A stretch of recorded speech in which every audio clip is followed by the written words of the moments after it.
2026, new year, time to lock in. Because let's be honest for a second. Most people don't fail at their resolutions because they're lazy or they just give up easily. They fail because they never truly set them properly. They make vague wishes or very general, and this happens a lot, and it's that they set goals that are disconnected from who they are right now. Or they might even copy someone else's dream life without checking in their own first.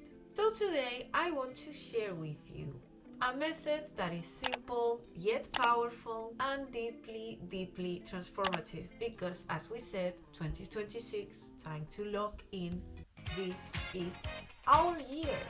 This is our year, and I'm going to give you this method to get all the resolutions that you want. So let's get right into it.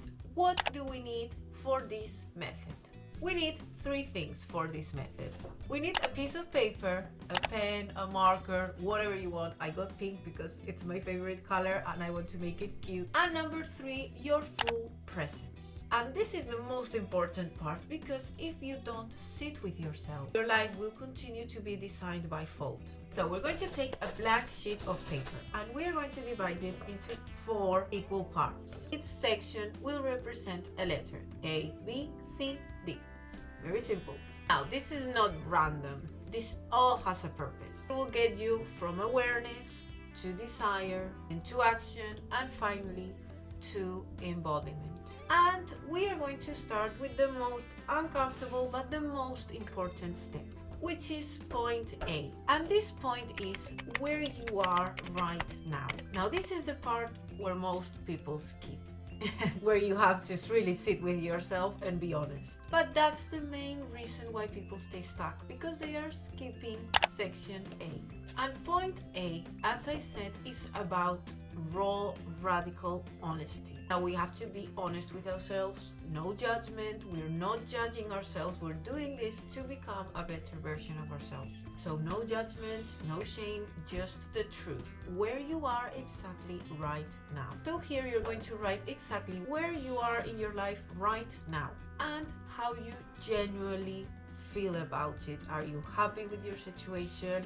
How are you feeling? Are you feeling depressed? Are you feeling unmotivated? Just write your pure, honest feelings. You feel that everything is a bit all over the place, I recommend you can organize it by sections. So for example, area number 1 can be career. How do you feel about your career? How do you feel about your health, friendships, love life? And your personal area, like your self-esteem, your personal growth, and your spirituality. I'm going to do this, guys. I'm going to really do this. Sit with myself and do it. And for each area that you've written down, the areas that you specifically want to change, you are going to ask yourself, how do I feel today with my career? Not how you should feel. How do you feel? Not how it looks on the outside. It's important that you write it as how it actually feels inside your body, how you actually feel it.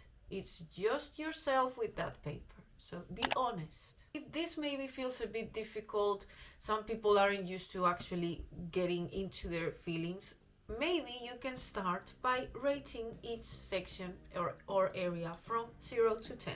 So for example, 0 being completely unsatisfied and 10 being deeply fulfilled. So for example, in my career, how am I feeling? I'm not terrible and I'm not great. So maybe I'm a 5, maybe I'm a 6.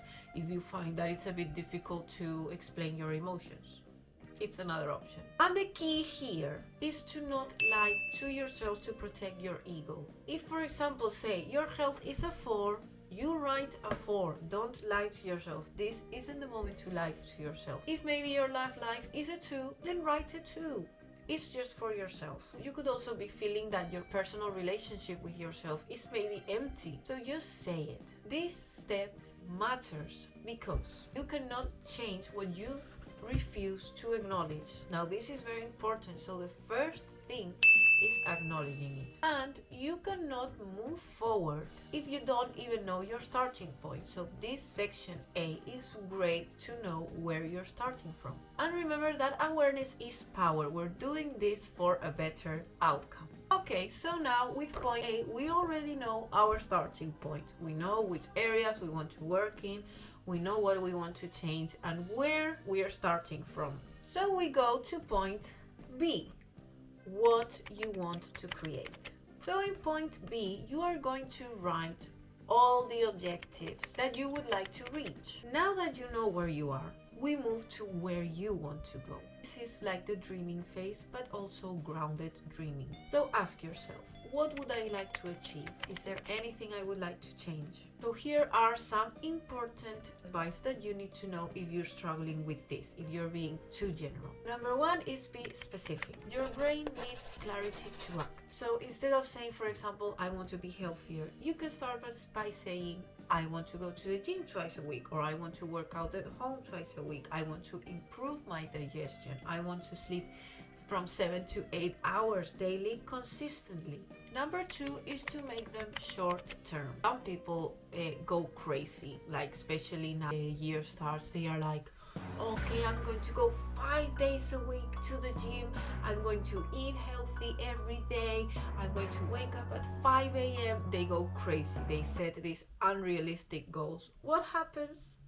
You stop doing them by week number one or even before. Here, we want to make short-term goals that are actually achievable and also not expect really drastic changes. So for example, ask yourself, what could realistically change in the next 3 months? And make sure those changes depend on you. For example, if you want to be healthier, it depends on you to eat healthier, to hit the gym, to eat better, to sleep better. So all that depends on you, and make it realistic.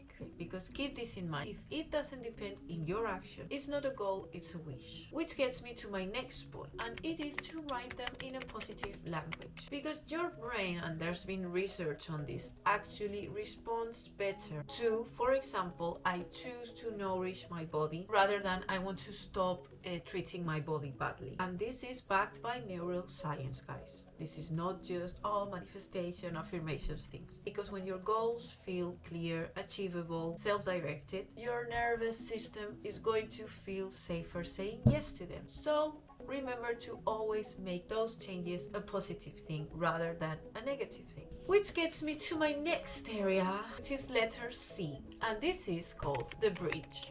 And in here you are going to think of what things, what operations, what actions, what movements you have to get everything that you've put here in action. And this is where the transformation actually happens. Because point C is the bridge between who you are and who you want to become. So here you're going to break your goal into small concrete actions. So we're going to be very specific here. So ask yourself, what do I need to start doing? What do I need to stop doing? What is one small step I can take this week? And what we are looking here is not for a 10-step routine, a perfect routine. No, as we mentioned before, we are going to start slowly building these little things up. We can't just go crazy and say, okay, this, because it's not realistic, it's not going to happen. So just start small, start slowly. What can I do this week to start implementing these things? Now this really matters. Why does this matter? Because your nervous system does not trust big promises. It trusts consistent evidence. Small steps. What do small steps also do? These are very beneficial because they reduce overwhelm, they build self-trust, they create momentum. Instead of saying, I'm going to change my entire lifestyle, try, for example, I'm going to try meal prepping on Sundays, or I'm going to go on a 10-minute walk, or I'm going to start journaling for 5 minutes in the morning, or meditating for 5 minutes. And this is how confidence is built, not by motivation, but by following the truth. And we get to our last point, which is point D. And this point is called embodiment and visualization. And here is where you're going to write how you visualize yourself once you get everything done. This is the part that creates that internal shift. So take a moment, close your eyes, and picture yourself after you've achieved what you wrote in point B. And you can ask yourself, how do I move? How does that Jessica move once she gets those things done? How do I speak to myself? How do I make decisions? How does my body feel? And write it down all in detail as if it that version already existed. And it's very important that you write it down in detail. Why is it important? Because your brain does not distinguish what is real and what is vividly imagined. And what does this visualization do? It activates the same neural pathways as action. It creates familiarity with success and reduces that fear of change.